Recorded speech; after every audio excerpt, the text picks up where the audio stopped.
Danilo, um prazer tê-lo aqui comigo. Para mim também é um prazer. Obrigado pelo convite, amigo. Muito feliz de você ter aceito o meu convite. Eu sei que a tua agenda é bem apertada, você está sempre aí sendo muito cotado para fazer trabalhos, para cursos. Aliás, você tem cursos excelentes na internet. Eu sempre recomendo, inclusive ajudo a divulgá-los, são cursos ótimos, né? Muito obrigado pelo apoio. Que eu fui teu aluno, né? Então tenho uma especial admiração por você. Então, muito obrigado, recíproco. Primeiramente, eu vou pedir só licença para você, vou falar um pouco sobre o teu currículo, tá?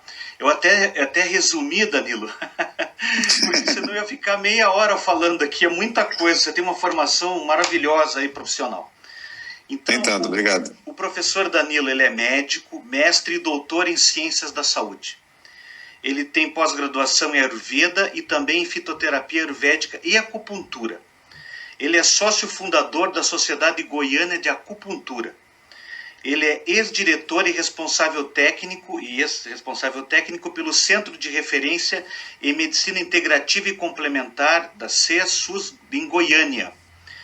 E ele teve uma participação no currículo dele fundamental, que ele trabalhou com médicos indianos entre 1987 e 1995 em projetos da Secretaria de Estado de Saúde de Goiás, que foi algo fantástico. Já vou pedir para o Danilo falar um pouco sobre isso também.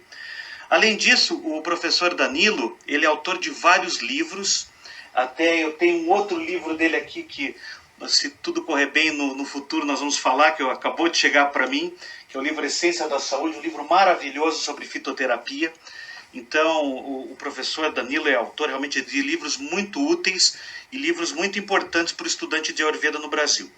E ele também foi professor universitário na Universidade Federal de Goiás, e ele atualmente ministra vários cursos de Ayurveda e fitoterapia científica em diversas cidades pelo Brasil. Então é isso. Bem-vindo. Danilo, por favor, obrigado, a palavra é sua, depois eu faço algumas perguntas. Tá ok, muito obrigado aí pelo convite. Muito feliz aí com saber do seu trabalho, está crescendo, progredindo. Você é uma pessoa que tem se dedicado bastante para a Ayurveda no Brasil, está sendo bastante importante. Sua nova atuação na ABRA também, né, Associação Brasileira de Ayurveda, demonstrando aí o valor do seu trabalho no Brasil. Conte comigo aí sempre, espero que a gente possa ter projetos aí em comum, amigo. Grato pelo convite. Claro, obrigado. Então, eu cheguei ao Ayurveda através de um querido professor aqui de Ayurveda em Curitiba, chamado Paulo Ruchinski.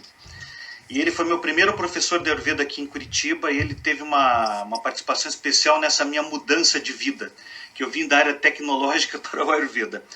E você foi uma pessoa muito fundamental, porque no curso de formação da Abra, eu tive a oportunidade de ter aula de fitoterapia com você.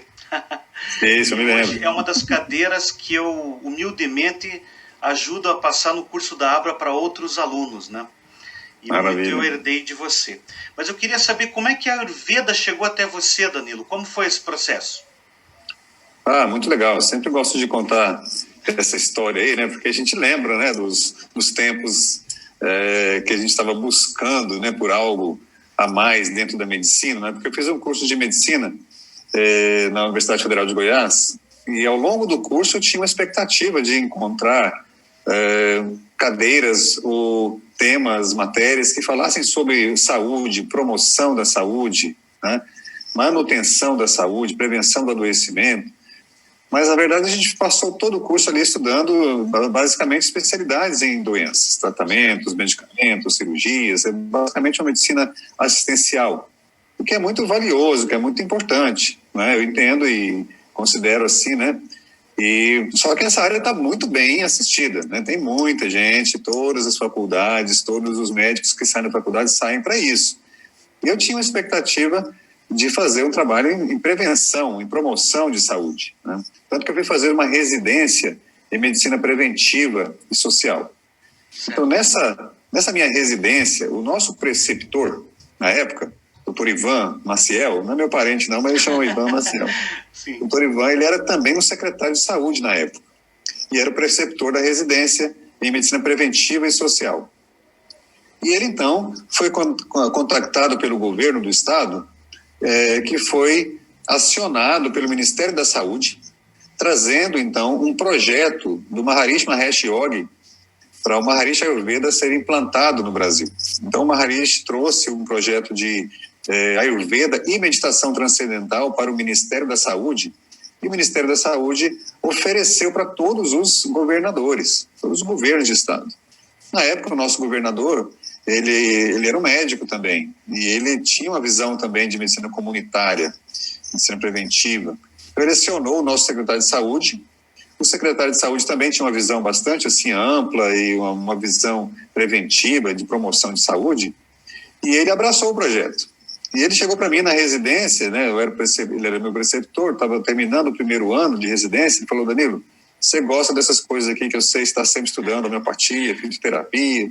Na verdade, eu já fazia o curso de especialização em homeopatia em Ribeirão Preto. Eu ia todo mês e voltava. Ele sabia que eu estava estudando homeopatia, fitoterapia, acupuntura e tal. Você gosta dessas coisas, então eu quero que você faça uma área de concentração. No seu segundo ano, tem uma área de concentração na residência. Você vai concentrar em práticas não alopáticas em saúde pública. Então, você fica responsável por carregar aí o piano desse projeto que está chegando, né? Vão vir para cá uns indianos, eles vão morar em Goiânia, e a gente vai oferecer para eles condições de dar aulas e atender pessoas. E você vai ser o preceptor desse projeto aqui na residência. Ele era meu preceptor da residência e eu preceptor do projeto. Fiz uma área de concentração, né? Para mim foi fantástico, né? Achei incrível isso, maravilhoso, né? Nós éramos ali uns 5 residentes, eu era o único que me interessava por essa área, os outros foram fazer mais política de saúde, atenção primária, né? E eu fiquei nessa parte de práticas, a gente chamava na época de práticas não alopáticas, né? Depois, a gente preferia não chamar medicina alternativa, mas era um nome forte na época, né? Sim. Então a gente começou a fazer esse trabalho de implantar o Ayurveda em termos de cursos e atendimentos em saúde pública na Secretaria de Estado da Saúde. E o primeiro curso que a gente fez, foi em 1986, teve uma repercussão muito boa. Muita gente veio até de outros estados, participaram do nosso curso, médicos, enfermeiros, farmacêuticos. No segundo curso abriu também para agrônomos, e todo o pessoal veio trabalhando com botânica, né? E foi um curso que teve uma repercussão muito boa. Muitos profissionais de saúde na época, que estavam em outras localidades ali, né, trabalhando em outras unidades, quiseram fazer parte do curso. E quando a gente terminou o primeiro ano do curso, que foi bastante teórico, no segundo ano ia começar uma parte prática. Aí o grupo de Goiânia pediu para a gente ser reunido em uma unidade, para fazer uma unidade e começar a trabalhar ali com os Vaidyas, né? Então, nesse período, eu estava trabalhando diretamente com os Vaidyas. Eu trabalhava assim na parte de tradução das aulas, tradução de apostilas, tradução de consultas, tradução de palestras. Eu andava direto com eles, assim, sempre tinha um motorista, né? Mas quando o motorista faltava, eu que ia dirigindo no meu carro mesmo, levava eles para cima e para baixo, para atender gente, para dar aulas, né? Então, eu fiquei ali como um carregador de piano mesmo, e ao mesmo tempo aprendendo com eles, né? Todas as consultas que a gente traduzia, que a gente acompanhava, né? Estávamos juntos ali aprendendo, né? Então, depois que a gente começou esse trabalho na prática, o governo cedeu uma unidade, que foi chamada Hospital de Terapia Ayurvédica. Depois virou Hospital de Medicina Alternativa, né? Sim. E trabalhou-se ali durante muitos anos, quase 10 anos, com a presença dos Vaidyas em Goiânia. Eu estive acompanhando nesse período. E depois, os Vaidyas foram embora, terminou o convênio, continuou o trabalho, né? A gente continuou, então, ministrando as aulas, os cursos, né? E o Hospital de Medicina Alternativa, que recentemente mudou o nome para Centro de Referência em Medicina Integrativa e Complementar, continuou funcionando. Mas hoje ele é mais amplo, né? Atende várias áreas das práticas integrativas e não só o Ayurveda mais, né? Sim. Então foi assim, esse começo lá em 1986, quando a gente recebeu os Vaidyas indianos, né? Trazidos pelo Ministério da Saúde. Sim, é bem importante. Eu só vou ter algumas pessoas que não são da área, né? Vaidyas são médicos, né, tradicionais com grande conhecimento do Ayurveda, né? Então, São formados em Ayurveda tradicional.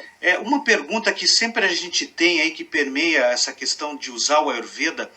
Você acha viável aplicarmos o Ayurveda no Brasil, certo? O Ayurveda no Brasil ele é aplicado assim como uma ciência, um método, né, que pode ser usado em diversas áreas da profissão. Por exemplo, se é um profissional de saúde, é um médico, um nutricionista, um psicólogo, um fisioterapeuta, né, e assim por diante, né, farmacêutico, ele pode aplicar os conhecimentos, os conceitos do Ayurveda na sua área, né?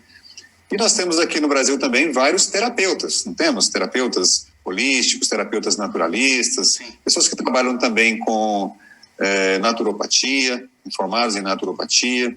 Tem também os terapeutas naturalistas, tem pessoal que trabalha com massagens, com yoga, né? Então esse grupo também de terapeutas, eles podem estudar o Ayurveda e fazer um atendimento, né, um acompanhamento com as pessoas, aplicando conceitos do Ayurveda. Certo. Aqui no Brasil, o Ayurveda não é uma medicina oficial como é na Índia, diferente. Na Índia tem hospitais, é a medicina mesmo oficial na Índia, né? Tem um Ministério da Saúde específico lá para Ayurveda, Unani, Siddha, homeopatia, naturopatia, né? Você sabe muito bem disso.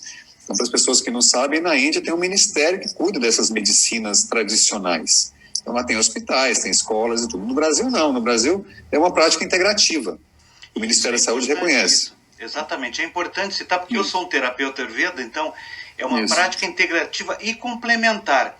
Então a gente pode trabalhar de uma forma complementar, como a própria palavra já diz, com outras especialidades, usando parte do conhecimento do Ayurveda que é aplicável fora dos hospitais, né? São as terapias corporais, algumas massagens, fazer alguns medicamentos que são de, vamos dizer, domínio público, né? Então isso é bem importante. Que a gente não chama de medicamentos, a gente chama de remédios, né? Os remédios naturais, ervas caseiras, né? Exatamente, muito bem. Mas eu queria também ver o seguinte, quando é que você sentiu a necessidade, porque eu acho que quando você começou a trabalhar com a Ayurveda aqui, obviamente não existia nenhuma literatura em português, certo? É verdade, não tinha uma literatura oficial em português aqui. E foi o teu livro é um dos primeiros aqui O teu livro é um dos primeiros livros aqui no Brasil sobre o assunto? Eu não sei, Antônio, talvez. Agora surgiu assim, quando o projeto começou a chegar próximo do fim, né, um dos Vaidyas que estava no Brasil falou: Danilo, eu estou indo embora, nosso grupo está indo embora. Eu gostaria muito de deixar uma recomendação para você. Pega esse material todo que está aí, que ficou aí durante anos, né? Porque a gente trabalhou lá durante quase 10 anos, né? De 1986, né? Começou ali o trabalho, né? Até quase 1996, ainda tinha gente lá, né? Trabalhando, né? Do convênio. Quase 10 anos. E depois, assim, por volta do ano 2000, a gente estava finalizando esse projeto, já não estava mais tendo apoio do governo. A gente estava sustentando o projeto a custa de consultas e cursos particulares, que ficou lá 1 ou 2 vários, o Dr. Chowdhury ficou mais tempo. O Dr. Chowdhury, quando ele estava indo embora, ele esteve no Rio, inclusive, né? Ele falou: Danilo, pega esse material aí, resume esse material, publica um livro de Ayurveda brasileiro, né, que seja também contemplando as plantas brasileiras, contemplando os alimentos brasileiros, contemplando a realidade, a linguagem popular do Brasil. Faça isso, não deixe passar.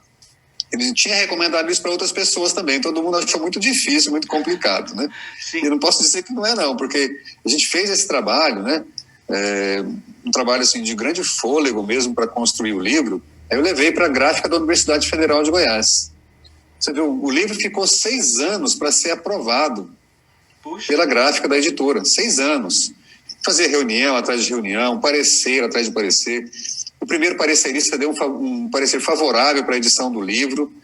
Aí o conselho editorial da gráfica da universidade falou: não, mas esse parecerista aqui é oriental, a gente quer um parecer agora de um que não seja ocidental, que não seja oriental. Aí fez um segundo parecer com um parecerista ocidental, ele deu um parecer positivo também. Isso, cada parecer desse demorava mais de 2 anos. Aí, depois do segundo parecer favorável, eles falaram: não, agora nós queremos desempatar. Eu falei: como desempatar? Não, a gente quer um segundo parecerista ocidental. Aí mandaram para um cara que até conheço ele, meu amigo, o Dr. Newton. Depois que foi publicado o livro, ele me contou isso, porque na época ele não podia contar, né? Ele fez a terceira revisão do livro, deu o terceiro parecer do livro favorável. Aí eles não tiveram como, né? Falaram: agora a gente tem que publicar. 6 anos, cara, nesse trabalho aí de revisão e reunião e tudo, né? Aí depois que... Eu vou até colocar na tela a capa do teu livro aqui para o pessoal vendo. Isso. Mas é que, sabe, eu acho muito pitoresco essa história do teu livro, sabe? Porque as pessoas não entendem qual que é a dificuldade do processo de criação de um livro. Principalmente quando é de uma área tão específica, né? Às vezes as pessoas não têm ideia de todo esse... Então, primeiro, o trabalho de criação em si do livro, né, Danilo, que foi longo. Exatamente. Depois o processo de aprovação por uma editora ou por uma universidade, né? Mas agora eu vejo que você está com a editora Pensamento, né? Mas a tua primeira edição foi pela universidade? Editora da Universidade Federal. Aí quando a gente esgotou a edição, eles publicaram 2.000 exemplares. Quando esgotou a edição, eles me deram os direitos autorais. Falaram, agora você pode publicar onde você quiser, você já tem o livro, já tem, né? Porque a editora da universidade, o negócio deles é publicar um livro. Depois eles não têm comercialização, eles não têm interesse em reproduzir livro, porque eles não comercializam livro, eles fazem obras, lançam obras. Depois o autor pega os direitos, ele pode... Eu levei para a editora Pensamento, até a Márcia De Luca, foi uma grande amiga que apresentou o livro para a editora Pensamento. A editora abraçou o livro, fez toda uma revisão, a gente fez uma ampliação do livro também para a editora Pensamento, né? Convidei uns amigos para escrever novos capítulos, o doutor Aderson participa, o Eric participa, a Márcia De Luca participa, né? A gente aumentou mais a parte de alimentação, deu uma caprichada na parte de alimentação, caprichamos bem na parte de ervas, fizemos uma boa revisão e ampliação. Então o livro foi para a editora Pensamento ampliado e revisado, né? Que bacana. Então, está em que edição agora? 2009. Olha, agora está na terceira edição. Está na terceira edição. Da editora Pensamento, né? Certo. Então, o teu livro eu recomendo fortemente para todos os meus alunos. Obrigado. Eu acho um livro... Veja, eu estou te trazendo aqui porque realmente é um livro importante para o estudante de Ayurveda no Brasil. Ele é muito bem estruturado. Quem pegar o Ashtanga Hridaya, por exemplo, e for seguir, você tem todos os capítulos numa ordem bem estruturada no teu livro, que é muito fácil de você seguir essa ordem, né? Então, e você aprofunda, por exemplo, na parte de plantas medicinais, você fala um pouco do yoga, você fala da alimentação, da dietética, que é muito importante. E é um material bom para consulta, porque existem muitos livros de autores estrangeiros hoje traduzidos para o português, como o Dr. Vassantilad, né? Mas não são livros tão completos. Eu até andei procurando outros livros aqui, porque eu estou atrás nesse meu trabalho de trazer mais autores, né? Mas o teu realmente vamos chamar assim, a Bíblia brasileira do Ayurveda. É verdade, realmente tem... O estudante pode se valer. E outra coisa, eu fiz agora num trabalho de preparação do meu material didático, né? Claro, você vai ao clássico, que são os livros milenares da Índia, mas eles têm uma linguagem muito rebuscada, né? Você sabe, é uma linguagem já poética, de uma forma poética, são muito profundos, mas você sintetiza isso em muitos capítulos, né? Até estou folheando ele aqui, né? Então, por exemplo, você tem alguns quadros esquemáticos, por exemplo, a parte dos doshas, do físicos e da mente também, você tem um trabalho bem bacana, e isso fica fácil da pessoa utilizar, né? E esse feedback tem chegado para você, assim, dos teus alunos também? Sim, com certeza eu recebo com muita alegria, assim, bons comentários do livro. Não é um livro perfeito, né? Tem suas falhas também, tem limitações, né? Às vezes passa algum errinho ali, isso é como o pessoal chama do saci, né? O saci passa um errinho ali que, né, às vezes dá um pulo ali. Mas, de forma geral, o pessoal da editora Pensamento vem também sempre atualizando e corrigindo o livro, algum aspecto. Mas também, assim, as pessoas falam bastante, assim, que é um livro que tem uma linguagem fácil. Lógico que é um livro muito técnico, não é nenhum best-seller, né? Infelizmente, né? As pessoas que gostam do Ayurveda é um grupo limitado, né? Mas sempre trazem boas referências e elogiam essa parte, principalmente da linguagem simples e também de ter ervas brasileiras. Sim, as plantas que estão descritas lá são plantas que nós temos disponíveis aqui.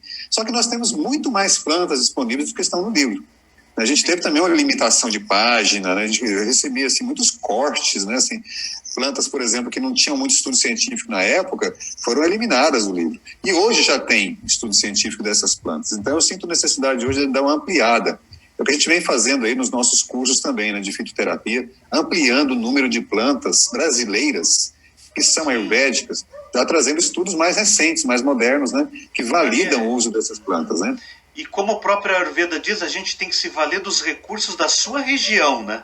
Exatamente. Então, de nada adianta eu prescrever uma erva que só se encontra na Índia com um custo absurdo, quando você pode usar uma erva brasileira que tem um efeito similar e que é muito fácil, pode até ter no teu quintal, quem sabe essa erva, não é isso? Exatamente. É isso que a gente tem focado, assim, muitas plantas que são brasileiras, que estão aí nos lotes, nos jardins, nos quintais, nas matas, mas não estão nas farmácias de manipulação.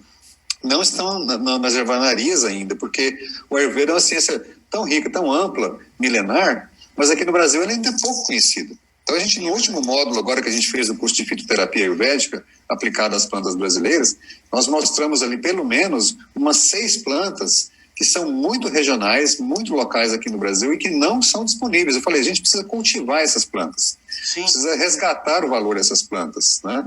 Como eu falei, por exemplo... A gente perdeu o costume que as nossas avós tinham de ter no quintal, né? Até por uma questão às vezes, até de habitações, né? A gente tinha a minha mãe tinha um pupurri de ervas medicinais, tinha losna, tinha boldo, tinha erva cidreira, tinha erva doce, tinha caatinga de mulata, ela tinha um ervanáriozinho particular ali no fundo do quintal, que infelizmente no decorrer dos anos acabou virando uma calçada e agora eu estou resgatando. Mas essa cultura das avós, né, era muito sábia e a gente se tratava com isso, não é, Danilo? Exatamente, era a nossa farmácia da natureza, né? Sim. Farmácia viva, né? A medicina sagrada da natureza. O Ayurveda é muito isso, né? A gente tem que resgatar essas plantas brasileiras que estão descritas nos textos antigos do Ayurveda, né? Porque a nossa flora é muito parecida, né? Sim. Então nós estamos fazendo esse trabalho aí, sabe, Antônio? Contando aí com o apoio de todos vocês que são os terapeutas e professores, para a gente resgatar, fazer assim cultivo, troca de sementes, troca de mudas, mostrar assim que a gente tem muitos recursos ayurvédicos aqui que estão assim sendo desperdiçados, né? E com essa ameaça ao meio ambiente aí, a gente pode ficar sem elas aí. Olha, sabe? Isso é... Vamos resgatar isso. E uma questão bem dos nossos dias, né? Destruição da biodiversidade. E outra coisa, a gente não valorizar a cultura indígena, que tem muito conhecimento das propriedades medicinais das plantas brasileiras, da Amazônia principalmente, né? Pois é uma pena tudo isso, né? Nós precisamos resgatar enquanto é tempo. Pois é, mas o teu livro, como a gente falou, mesmo que você não é um livro, por exemplo, para uma pessoa que quer ter não é um livro, por exemplo, que alguém busca emagrecer com a Ayurveda, não é um livro de uma leitura, assim, vamos dizer, genérica ou de uma forma romantizada. Você é um livro estruturado, técnico sobre a Ayurveda, certo? Exato, é verdade. Então... É verdade, uma opção que a gente fez, né? Mesmo porque na época a gente tinha esse compromisso, né? De trazer, assim, esse consolidado do que a gente aprendeu nos cursos básicos do Ayurveda. Então eu vejo esse livro como um curso de introdução, um curso básico, para quem está começando, né? Fazer o seu curso de formação em terapeuta. Ele é um livro bom para seguir no primeiro ano de curso, né? No primeiro estágio do curso, né? Depois pode aprofundar com outros mais específicos, né? Olha, eu vou te contar, eu corrigi um trabalho de conclusão de curso de uma aluna aqui de Curitiba, que ela fez sobre rotinas saudáveis diárias, no Dinacharya, e ela cita o teu livro várias vezes, ela fez algumas menções aos livros clássicos, e o teu livro, eu fico muito feliz porque você vê, ela conseguiu ter dentro da literatura nacional em português, trazer algo valioso para o trabalho. Ficou muito bem escrito o trabalho dessa moça, e as referências, a tua referência no teu livro, eu fiquei bem feliz, porque realmente você trata desse capítulo no teu livro, ou seja, para os estudantes que querem buscar um livro, um primeiro livro de Ayurveda, às vezes, nesse afã, eles vão atrás do clássico em inglês, que é mais complexo, que é mais difícil de ser interpretado e entendido no primeiro passo para o Ayurveda.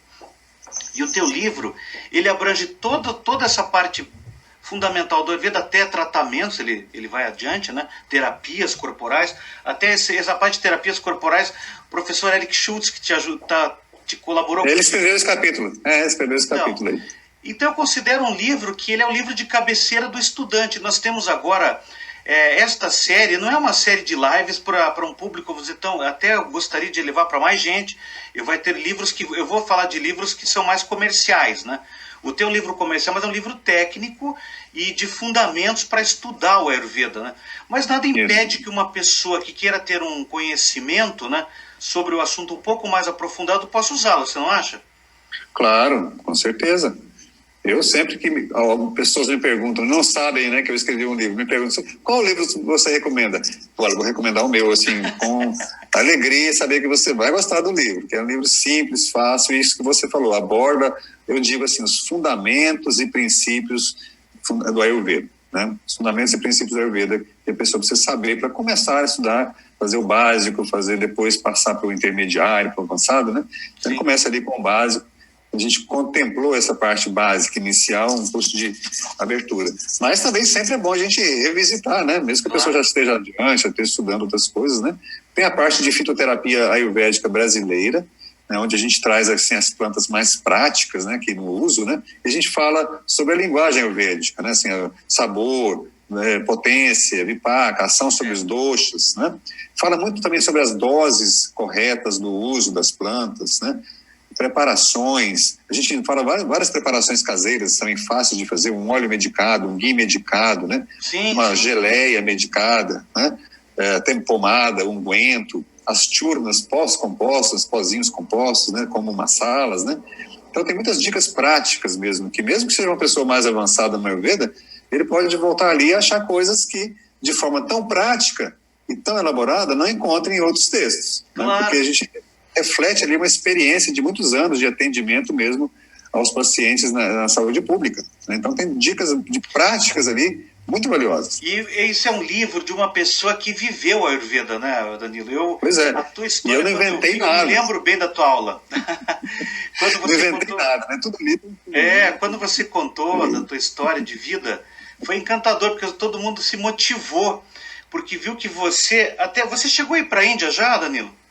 Não fui. E eu falo isso para todo mundo, eu falo, olha, você não precisa ir para a Índia para ser um bom estudante, um bom conhecedor do Ayurveda. Claro, é bacana ir para lá, entender a cultura, é uma viagem cultural.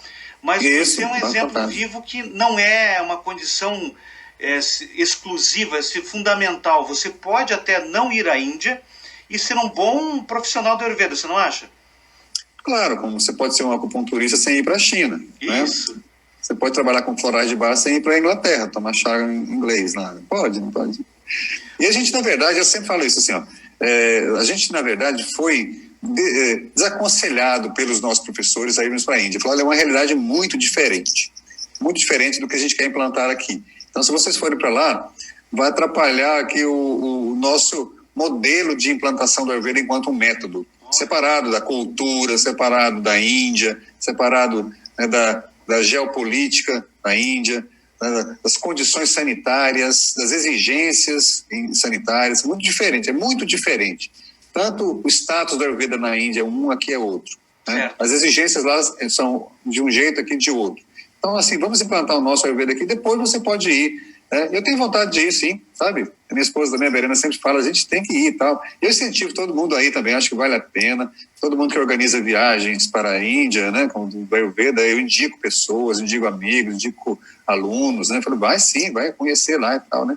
Na época a gente foi desaconselhado de ir exatamente por isso. Nós estávamos implantando um projeto piloto, mas não tem nada a ver com o que é feito na Índia. Nós vamos fazer um Ayurveda para o povo brasileiro, para o Brasil, para a nossa realidade, usando nossas ervas, nossos alimentos, nossa legislação, nosso status, né?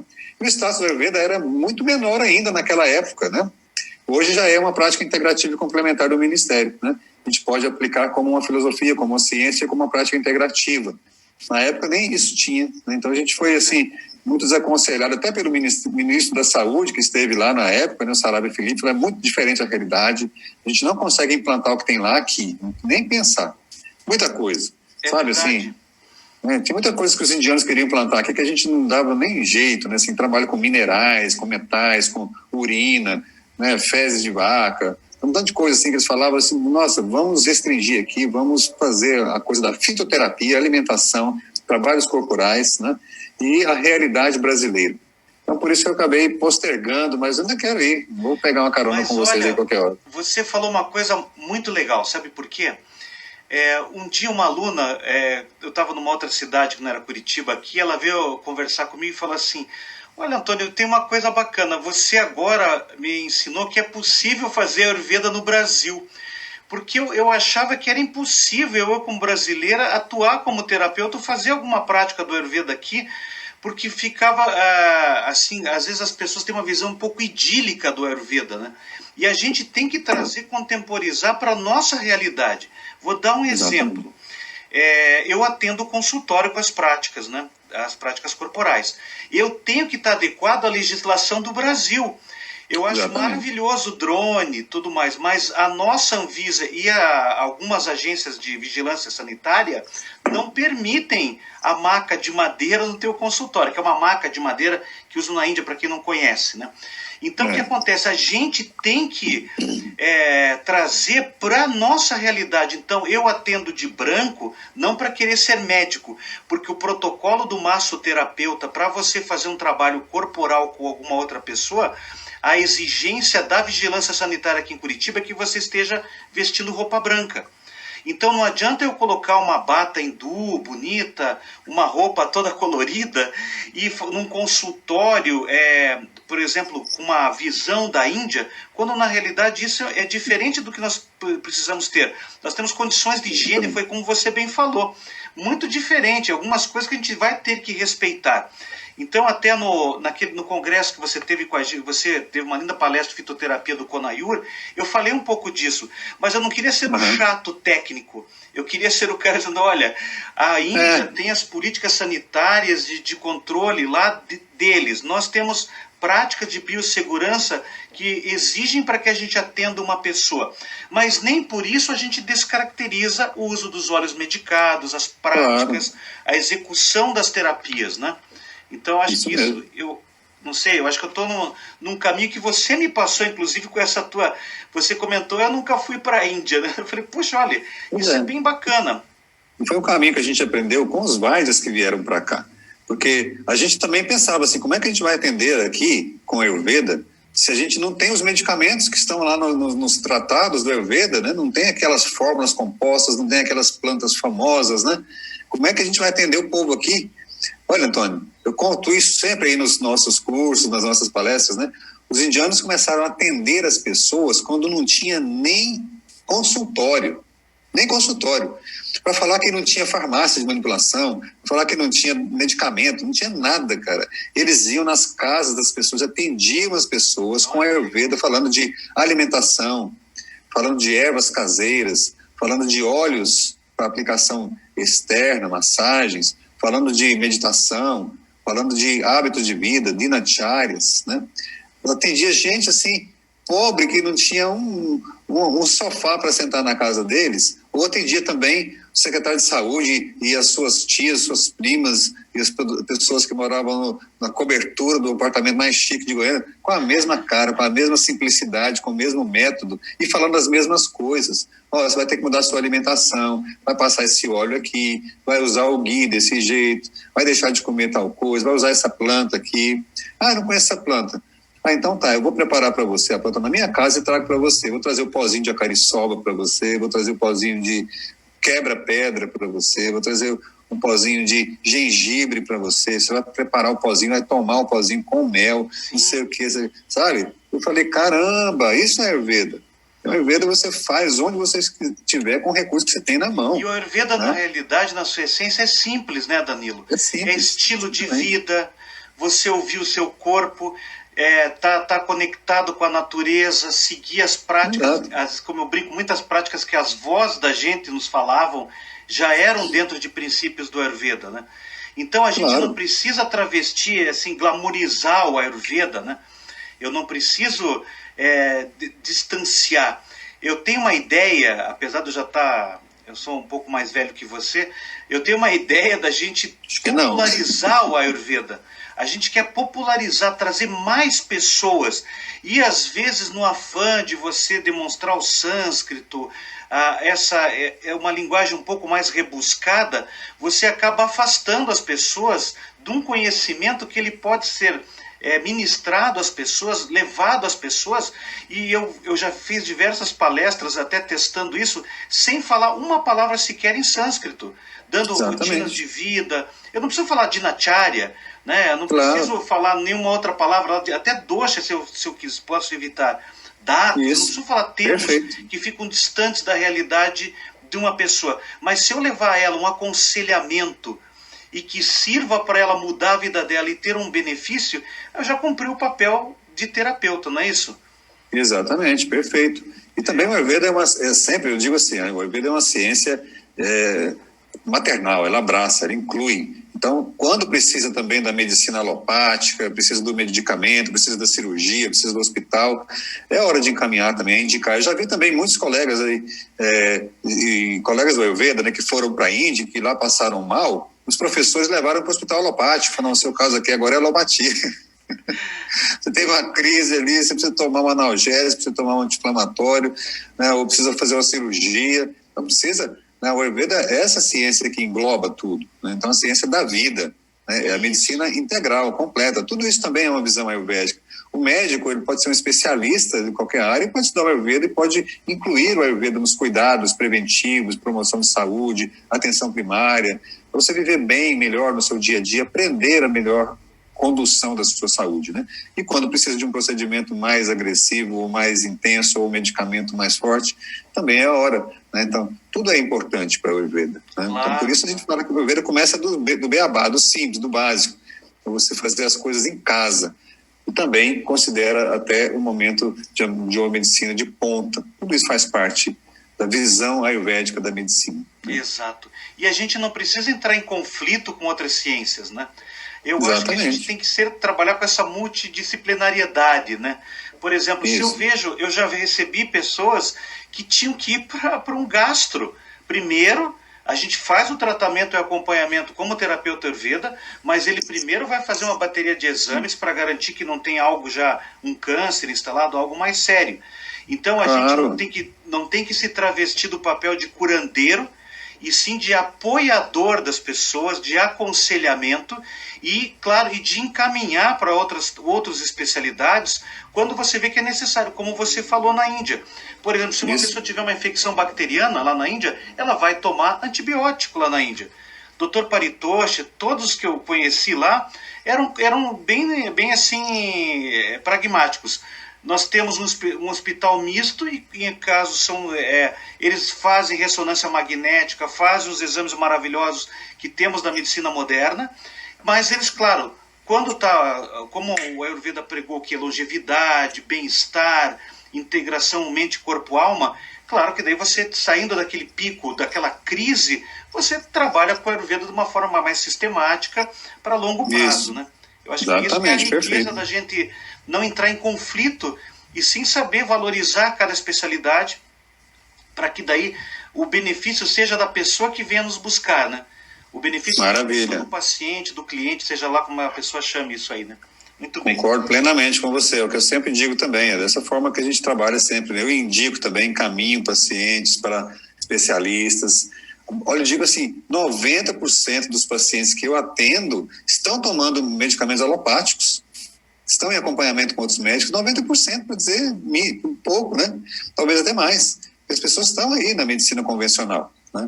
Então, agora não só Ayurveda, então você tem que parar com tudo isso. Nada disso, é integrativo, é complementar, né? É holístico, é sistêmico e é, como eu sempre digo, maternal. Você acolhe a pessoa e aquilo que você puder de trazer de mais natural para a vida da pessoa, melhor. Quanto menos ela depender de medicamentos, melhor. Mas isso é ao longo do tempo e sempre em acompanhamento com os especialistas, né? Claro. Não é uma coisa que a gente vai fazendo de qualquer jeito, né? Ou, por exemplo, em casos, como eu já atendi pacientes que tinham Parkinson, a pessoa não vai se curar dessa doença. Mas você pode, através das terapias, levar um pouco mais de conforto. E isso você já cumpriu o seu papel. O papel de trazer um pouco mais de bem-estar para uma pessoa que é cometida de uma patologia mais grave já é de grande valia, né? Você não precisa se enveredar por algo de tentar fazer uma cura impossível. O próprio Ayurveda, inclusive, né, determina que tem doenças incuráveis, né? Então, exatamente. Então ele mesmo, e tem crescido muito. Mesmo já sabe que tem doenças que você só vai manejar, tentar levar algum bem-estar para a pessoa, né? Mas é que a gente eu acho que a Ayurveda inspirou muitos cuidados paliativos, né? Que hoje em dia os cuidados paliativos nos grandes hospitais têm absorvido muitas práticas integrativas, incluindo a Ayurveda e outras, né? Exatamente. Mas, olha, então, eu recomendo muito o teu livro, né? Então, obrigado. Eu queria saber o seguinte, hoje o teu livro é bem fácil de encontrar, mas tem algum lugar que a pessoa que não tenha, por exemplo, uma livraria na sua cidade, onde que você consegue comprar o teu livro? Bom, pela internet, é super fácil também de comprar o livro, né? Você pode escrever o nome do livro lá, vai aparecer, tem nas livrarias digitais, tem na editora Pensamento, também vende pelo digital, né? Certo. E tem também no nosso site, né, que é o espaçoip.com.br. Espaco, né, na verdade. Depois eu coloco lá no Instagram. Bem, então aquilo que eu também falei, o teu livro, a gente não precisa ler o teu livro de cabo a rabo. Você pode ter ele para consulta, tem uma dúvida sobre algum ponto de estudo do Ayurveda, eu uso o teu livro dessa forma. Por exemplo, nós temos um grupo de estudos agora do Ashtanga Hridaya, estamos lá no capítulo das estações. O teu livro é um ótimo livro para uma pessoa clarificar algum ponto que ela não esteja entendendo, né? Eu acho que isso que é legal, dá para usar o teu livro até de uma forma bem específica para alguns tópicos que a pessoa esteja estudando, né? Não precisa ler ele todo. Ele é um livro bacana de consulta, né? Agora se você estiver fazendo o curso de Ayurveda, né? Você vai fazendo o curso de introdução à Ayurveda ou curso de formação, né? O básico, aí é bom você ir estudando ele ao longo do curso, né? Vai estudando como um material complementar, porque os temas vão surgindo, né? Não se preocupe, está na minha bibliografia. Eu sempre recomendo. Não é porque ele está autografado, meu livro aqui, mas o teu livro é bacana, eu queria até... A gente já vai encerrar, né? Porque eu não gosto de fazer lives muito extensas. E eu queria agradecer muito você pelo teu tempo. Obrigado, Antônio. É muito agradável conversar com você. Você é um profissional muito verdadeiro. Você é um entusiasta do Ayurveda e um divulgador. Você faz um trabalho brilhante. Até eu queria dizer que você era um dos precursores. Você ficou... Não dá para falar. Mas você é realmente... E a tua seriedade, e uma coisa que é bacana, eu não estou te puxando o saco, eu estou falando a realidade, é a tua simplicidade de explicar e que realmente mostra como é possível levar o Ayurveda para todo mundo. Então, às vezes os professores se preocupam muito em rebuscar as aulas, quando na realidade a gente tem que usar uma linguagem que realmente facilite para o aluno, para quem está estudando, realmente entender essa ciência tão rica que é o Ayurveda, né? Isso, eu acho que o Ayurveda é uma ciência que todo mundo merece conhecer. Então a gente tem esse dever aí de levar da forma mais simples, mais acessível para todas as pessoas. E muito obrigado pelo convite, fiquei feliz de estar com você aqui. Gostei do nosso papo. Estamos afinados aí nas ideias, né? Eu queria fazer bem isso, um bate-papo com você e avisar as pessoas, até não sei se você conhece, Danilo, a próxima convidada é a professora Maria Cecília Lunardelli, que fez um livro bacana de Ayurveda com Yoga. Ela vai ser a próxima... Conheço de nome. Sim, infelizmente não conheço pessoalmente. É uma outra também entusiasta do Ayurveda. Então te agradeço de coração, agradeço a todos aí que participaram da live e até uma próxima. Obrigado, Danilo. Obrigado, abraço a todos. Obrigadão, tudo de bom. Tchau, tchau.